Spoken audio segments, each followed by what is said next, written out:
தமிழ் மானம் காக்க இன்னோர் போர் வேண்டும். மே மாதம் 18ஆம் தேதி ஈழத் தமிழர்களின் வாழ்வில் ஒரு அங்கமான நாள். உயிருக்கும் மேலான தமிழுக்கும் ஈழப்போரில் உயிர் மாய்த்த காணாமலாக்கப்பட்ட எல்லா உறவுகளுக்கும் சமர்ப்பணம். ஓர் இனத்தின் காயத்தை கவிதையாக சமர்ப்பிக்கிறேன். யாரும் வீடியோ ஸ்கிப் பண்ணாம ஃபுல் வீடியோ பாருங்க. தொடர்ந்தும் ஈழத்து மாணவன் என்ற யூடியூப் சேனலை சப்ஸ்கிரைப் செய்து உங்கள் ஆதரவை தாருங்கள். நான் அரசியல் ஏதும் பேசவில்லை. அம்மா முள்ளிவாய்க்காலில் ஓர் அழுகுரல் சத்தம் என் காதில் கேட்கிறது. அம்மா முள்ளிவாய்க்காலில் ஓர் அழுகுரல் சத்தம் என் காதில் கேட்கிறது. அடங்கா பற்று வணங்கா வன்னியில் இன்னும் அழுகுரல் சத்தம் கேட்கிறது. 30 ஆண்டுகளாய் பொத்தி பாதுகாத்த தமிழ் மானம் ஒரே நாளில் தாரை வார்த்து கொடுத்தோமே, இன்னும் அழுகுரல் சத்தம் மட்டும் கேட்கிறது. 30 ஆண்டுகளாய் பொத்தி பாதுகாத்த தமிழ் மானம் ஒரே நாளில் தாரை வார்த்து கொடுத்தோமே, இன்னும் அழுகுரல் சத்தம் மட்டும் கேட்கிறது.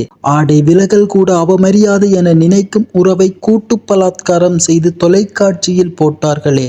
ஆடை விலகல் கூட அவமரியாதை என நினைக்கும் உறவை கூட்டு பலாத்காரம் செய்து தொலைக்காட்சியில் போட்டார்களே. 11 வருடம் கழித்து வித்யாவுக்கு கிடைத்த நீதி இசைப்பிரியா, கிருசாந்தி, சரண்யாவுக்கும் வேண்டும். பல 100 வருடமானாலும் காத்திருக்கிறோம். கிடைக்குமா?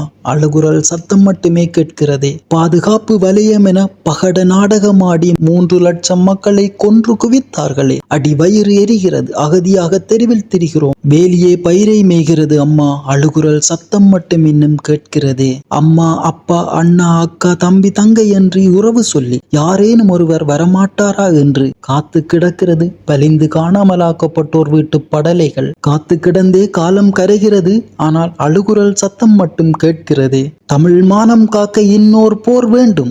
ஆயுதமேந்தியோட வேண்டாம், யாரையும் இங்கு கொல்ல வேண்டாம். யுத்தத்தால் உதித்தன கல்லறைகள், வெடி சத்தத்தால் அதிர்ந்தன கருவறைகள். புத்தக பூக்களாய் வேள்வி செய்வோம். அம்மா முள்ளிவாய்க்காலில் ஒரு அழுகுரல் சத்தம் இனி கேட்காதிருக்கட்டும். தமிழ் மானம் காக்க இன்னோர் போர் வேண்டும். ஆயுதமேந்தியோட வேண்டாம், யாரையும் இங்கு கொல்ல வேண்டாம். யுத்தத்தால் உதித்தன கல்லறைகள், வெடி சத்தத்தால் அதிர்ந்தன கருவறைகள். புத்தக பூக்களாய் வேள்வி செய்வோம். அம்மா முள்ளிவாய்க்காலில் ஒரு அழுகுரல் சத்தம் இனியும் கேட்காதிருக்கட்டும்.